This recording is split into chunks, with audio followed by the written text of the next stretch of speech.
The iPhone 12s are now official. So here are not 5, not 10, not 20, but actually 37 things you probably didn't know about the iPhone 12s. So get us next ready, sit back, relax, and let's take a look.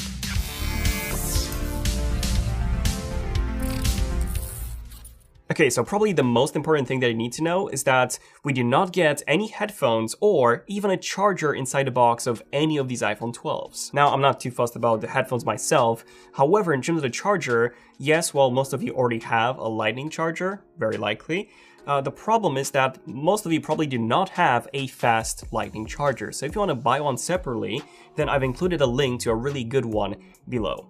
Otherwise, your iPhone 12s will charge extremely slowly, especially if you have that really old 5-watt charging brick. Now, the second thing is that all of these iPhone models, they all have 5G. So no matter which iPhone you buy, they will all have 5G, and they all have the same speed of 5G of up to 3.5 gigabits per second. And I'm not sure if you guys noticed, but all the iPhone models, they all have this black rectangle on the right-hand side.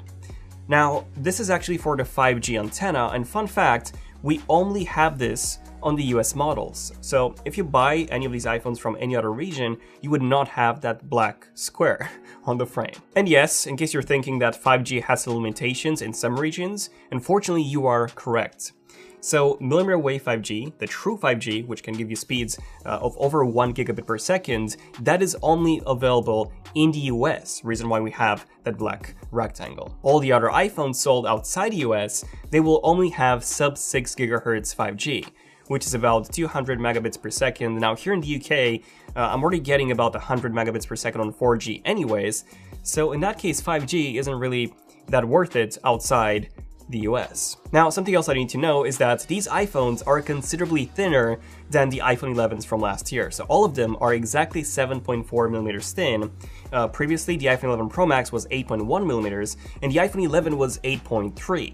So the iPhone 12 is almost an entire millimeter thinner than the iPhone 11 from last year. Not only that, but these iPhones are also lighter. Well, the iPhone 12 mostly, which is 30 grams lighter than the iPhone 11. That's a massive difference on a smartphone, by the way, definitely noticeable. The iPhone 12 Pro is 1 gram heavier than the 11 Pro was, and the iPhone 12 Pro Max is 2 grams heavier than the 11 Pro Max was. And have you guys noticed that the bezels are also thinner this year? So the iPhone 12 has thinner bezels than the iPhone 11, the iPhone 12 Pros have thinner bezels than the iPhone 11 Pros, and therefore the iPhone 12 Pros, they have thinner bezels than the iPhone 12. Now, something really cool is MagSafe. So this is a new magnetic system on all the iPhone 12 models. Essentially, you have these magnets on the back of these phones, and you can use a MagSafe charger, a wireless charger, just like with the Apple Watch to charge the iPhone.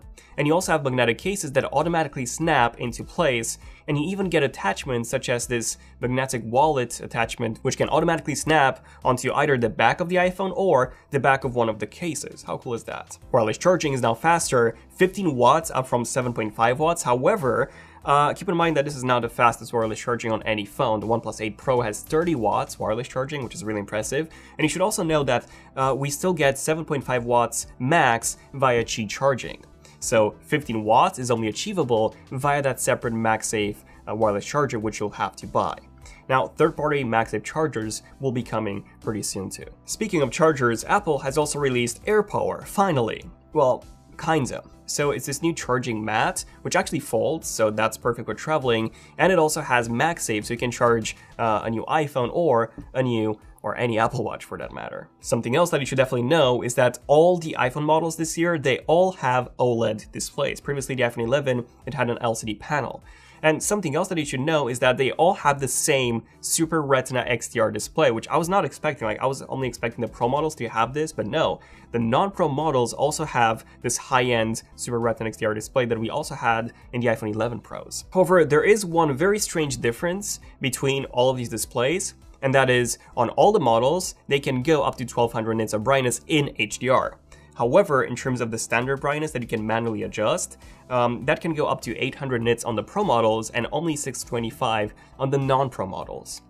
Which makes me think that this was actually an intended limitation that was implemented in software only for the non-Pro models to look inferior to the Pro models. And water resistance has been improved even more. So now we get up to 6 meters of depth submersion, up to 30 minutes on all the iPhone 12 models. This is up from 4 meters from last year's iPhone 11 Pros.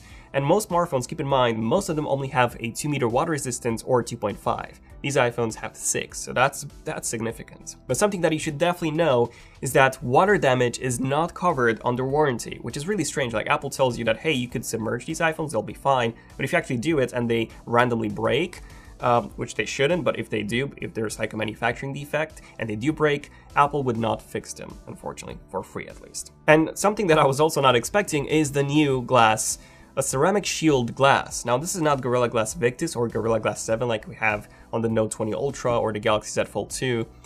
This is something else. Apple's calling this the most durable glass on a smartphone. We only get this on the front, by the way, not the back, so this is just on the front. And apparently it offers 4 times better drop resistance than the iPhone 11 Pro Maxes and Pros glass. Now, we also get double the baseline storage, 128GB on the iPhone 12 Pros versus 64GB on the iPhone 12s, 12 mini, and the iPhone 11s. And if you need even more storage, then you can get up to 512GB on the Pro models versus 256 on the non-Pro models. Another reason to get a Pros is that we also get more RAM, 6GB of RAM on the Pro models versus 4GB on the non-Pro models. Something that we get on all the iPhone models, though, is night mode on all cameras. So that's all the cameras on the back and the camera on the front, which is interesting. We've had this on Android for a few years now, but it's pretty good to finally see it on the iPhones too. And low light is automatically better on all the iPhones thanks to a larger f1.6 aperture, up from the f1.8 aperture on the iPhone 11s. Now, this is on the main module, and because of this, the cameras can capture 27% more light. Now, we also get something called night portrait mode, which only works on the iPhone 12 Pro models, and that's because we have that LiDAR scanner, and that helps achieving this. So again, that only works on the Pro models. But something that works on all the iPhone models is night mode time-lapse, which creates those really nice long exposure light trail effects. And we also get something called Apple Pro RAW in the native camera app. So it's just RAW mode essentially, but it works on the iPhone 12 Pro models, so 12 Pro and 12 Pro Max. And what it allows you to do is that you can edit those photos afterwards and you can recover a lot of data. Like when I'm taking photos, especially for Instagram on my iPhone, I always use RAW, but I had to use a third-party app. Now we can basically do that in the native camera app, which is pretty awesome. Okay, so let's talk about cameras for a second. So between the iPhone 12 mini and the iPhone 12, are there any camera differences? And the answer is no, they have the exact same cameras. No matter which one you get, you will have the same camera experience. So what about the iPhone 12 12 mini versus the iPhone 12 Pro? Well, the 12 Pro has a telephoto module up to 2x zoom.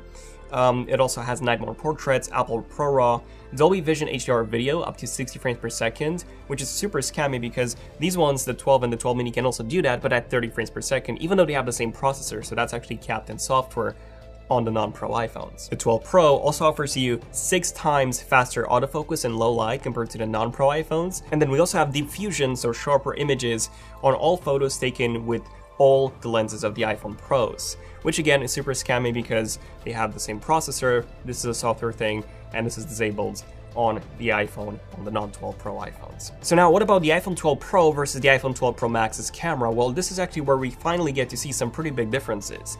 So we have 2.5x zoom on the Pro Max versus 2x zoom on the Pro.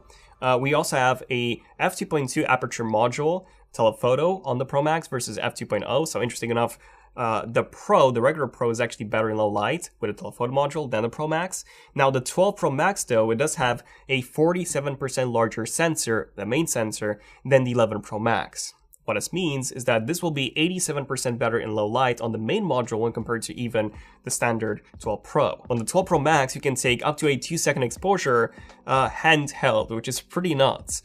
And the 12 Pro Max also features sensor shift on the main module, so the sensor is also stabilized, not just the lens. We still don't have any optical image stabilization on the ultra-wide-angle modules, unfortunately.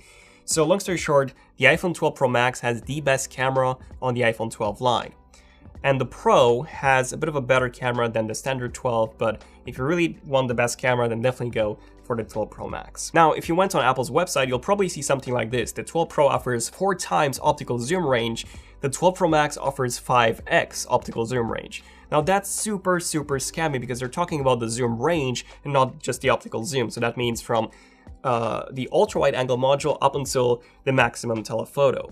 Realistically, this is just 2x zoom, this is 2.5. Now let's talk about that LiDAR module for a second. So it will allow you to scan objects and even rooms very accurately. It will improve the AR experience, and again, it will help when focusing in low light. So that's pretty much what the LiDAR module will be doing. Now there's also a few differences in terms of the frame. So the non-Pro iPhones, they have an aluminum frame, whereas the Pro models of the iPhone, they have a stainless steel shiny frame. Personally, I think I do prefer the aluminum frame. It's just more matte. I do like that more, especially the Black 12. I think that looks amazing. Now, the back materials are also a bit different. So on the iPhone 12 mini and the iPhone 12, we have a glass back and a frosted glass camera module, whereas on the iPhone 12 Pros, we have this basically reversed. So we have a frosted glass back and a glass camera module. And the iPhone 12 has a significantly higher resolution than the iPhone 11 from last year. So we have 2532 by 1170 on the iPhone 12 versus 1792 by 828 on the iPhone 11. So that means 460 ppi versus 326, a pretty significant difference.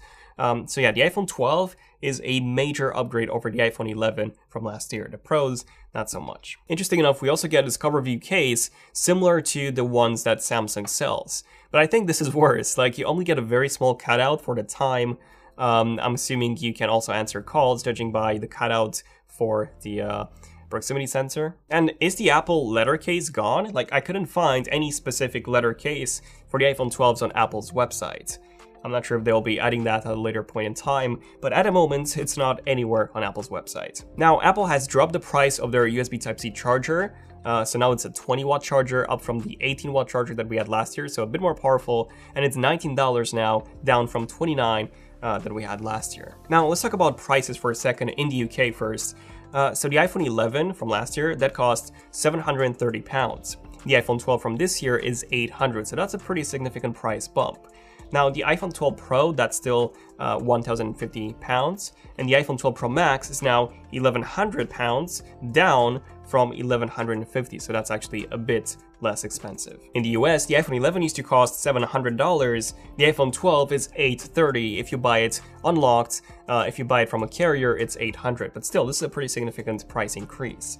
The iPhone 12 Pro is the same as the 11 Pro, so $999, and the iPhone 12 Pro Max is the same as the 11 Pro Max, which is $1099. And finally, I just want to mention that I don't think the iPhone 12 Pro is worth it over the standard iPhone 12. Like, you're paying $200 more or £250 more in the UK, which is quite significant, and all you're getting is a slightly brighter display, a stainless steel frame, which most people won't care about, a frosted glass back, which again, most people won't care about, a telephoto module, Apple Pro RAW, which again, most people won't care about, LiDAR for faster autofocus at night mode portrait, and 2 extra gigabytes of RAM and double the storage, which I think that's really the only thing that people would care about, double the storage on the baseline 128 versus 64.